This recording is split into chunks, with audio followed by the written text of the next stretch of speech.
My name is Joe Meyer, and in 2007 I was diagnosed with stage 2 colon cancer. I first realized something was wrong when I tried to donate blood at the high school I was teaching at, and they wouldn't let me because I was too anemic, which was unusual for me. So I went to my doctor, and it turns out that I was very anemic, so he ordered a colonoscopy because that's the only place I could have been bleeding out of. Cancer changed my perspective on life in a couple ways, I guess. First, I guess it took away my sense of invincibility. I don't know if I necessarily felt totally invincible, but I certainly felt like I had a long time to go. So I guess when I was faced with the prospect of not having a long time to go, it made me look at things differently. I've thought some about this, and you always hear about people that almost get in a car crash or their parachute doesn't open or something and they live, and then they think, man, I need to do all these things different with my life. And after I found out that I had cancer, and then after I turned out so far to be okay after having cancer, I didn't change a whole lot. So I think that for me was sort of an affirmation that the things I was doing were making me pretty happy. So I think I've just tried to do more of those things with my family and things with my friends that make me happy. My family and friends, I guess, probably because of my age mostly and because of my general healthiness, were pretty surprised, as was I. We had just found out that we were expecting our first son, our first baby. So for my wife and I, it was a pretty hard pill to swallow. We knew that it was going to take a pretty extensive surgery and maybe some chemo, and so we crossed our fingers first for the surgery, that I would just get to stay around a little bit longer. And then with the chemo, it was just a matter of getting through it while my wife was pregnant, which was pretty tough. But I did, and we had a little son, and he's turned out to be great. And it was a hard time for a while. It was a hard time for my family, also my brother and sister and my folks. It was just scary, and it continues to be scary because there's a chance that this was a fluke, but there's a chance that it wasn't, and that it's it's in the genes or it's in the family or something like that. And I think also, well, it's just, it's hard. It was hard to see me brought to my knees like this, and I think that people wish that it hadn't happened. But on the other hand, it's things being as they are and having turned out relatively well.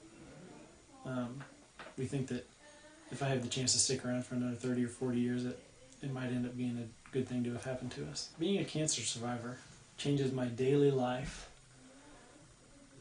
in that if things start to get tough, if I'm having a bad day at school or if I'm having trouble doing something, it's not too hard to think of a time when things were tougher. In a couple ways. One, for me it was pretty tough. It was pretty tough not being able to move very much after my surgery and having to learn how my new body worked after my colon was taken out. So that was kind of tough. But then it was also tough for me to go into the chemotherapy room every couple of weeks and look around at a whole room full of people who were doing a lot worse than me. So, as bad as I was doing, I knew all the time that there were a lot of people that were doing worse, probably that I wasn't aware of beforehand. So I think, all in all, it's changed my daily perspective, because I know that whatever I'm doing, whatever paper I'm writing or whatever task I'm doing that I'm not particularly enjoying at the time, is just get through it. It's not like sitting in a chemo chair. Being diagnosed with cancer so young was mostly surprising. Surprising because when you're young, cancer seems like something you get when you're old, and you get it when you're about ready to die. And I certainly didn't feel old or ready to die. So I think surprise is an understatement. It sort of changes your, it changes a lot of things. It changes how you, it changes how you look at your friends, and it changes how you look at your wife, and it changes a lot of stuff. It changes how you look at the grass when you're driving to the hospital, and you hope that you have a chance to look at it some more. So I think for anybody, that gets diagnosed with cancer, it's a strange thing to face, a difficult thing to face.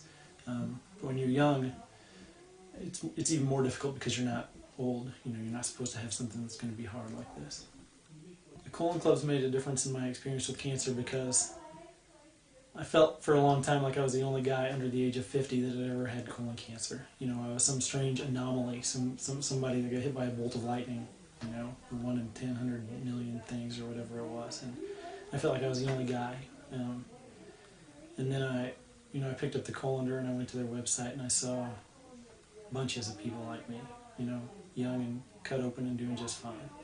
So I think just that, you know, before even having the opportunity like I have to meet people involved with the Colon Club and to get to know other people's stories and to, you know, just the fact that people like me existed and were still doing fine, you know, made a big difference to me as I was going through the process of getting better from this. To be picked as the Colondar model was pretty exciting. It was exciting at the same time it was scary. I went through I went through 6 months of chemotherapy after my surgery, and I didn't tell anybody that I was sick or that I had been sick or that I'd had cancer. Nobody, you know, just my family and a couple people that had to know because they heard the pump creaking here and there and they had to ask me what it was. So to be picked was exciting for me because it was something that I really believed in and that I wanted to do, but it was going to be kind of hard for me to go from not telling anybody to telling anybody who happened to hit this right address on the web and to see me. So, but I think that, you know, part of the way I've started to get better about this in my head is by telling people about it. Because I think it's beneficial for me to talk about it and to acknowledge that it's happened and to acknowledge that it's something that's sort of ongoing in my life. But at the same time, you know, I think it's good for other people. You know, I've talked with other people that are going through a similar thing or know people that are going through a similar thing, and when I talk about it, then they hear what I have to say and they know that, you know, they know the same thing that I knew, that somebody else was going through the same thing. As I was being photographed, I felt kind of shy, I guess. I don't go around showing off my scar a lot. I don't go around showing off my belly a lot, but I felt kind of good, I guess, because,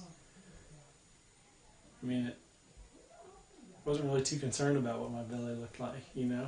I mean, my belly's what it is. It holds in the rest of my guts and it makes me stay alive, so whatever it looks like, that's just fine with me. But it felt kind of nice to know that other people were going to be able to see it, so I guess that's the predominant feeling I had about that. Getting to know the other young survivors this weekend has been, you know, it's sort of personalized the feeling that I had when I picked up the first Colondar that I ever saw. You know, I saw all these people who were young and had the same big scars on their belly like I did, and who were smiling and who looked like they were doing fine. And now I get to see these people and shake their hands and give them hugs, and it's wonderful. You know, there's a bunch of people like me. There's a bunch of people like us who have been sick with this stuff and who are still doing fine. So it's been nice to walk around and talk with them and to know that there's a whole lot of other people who have a story like mine, and that, you know, there's not only are there resources available to help you deal with this stuff, there's people. You know, there's people who are willing to talk about this now and who have helpful things to say, and it's nice to have people like that around. I think as a Colondar model, I hope to bring people some awareness of the fact that you don't need to be old to have colon cancer, and that also because you have colon cancer doesn't mean that things are over. You know, everybody always says that colon cancer, if you catch it early, you have a good chance of making it. And that's nice. You know, it's nice for people to say that, and it's nice to hear the statistics for whatever it is, but there's a while there where you feel like you're going to die. And sometimes people do. And I think what I can do is show people that sometimes if you catch this early, and if you take care of things the way you're supposed to and the way your doctors tell you to, that you're going to get a little bit more time, and that time can be just fine. You know, I'm not saying that I'm out of the woods, and I'm not saying that I'm the model way to do any of this stuff, but right now I feel pretty good, and you know, there was a chance that I wasn't going to, and now I do. So I think it's important for people to know that if you go through a time where you feel like you're not going to make it, it's good for you to know that there are people who have made it and who still feel good.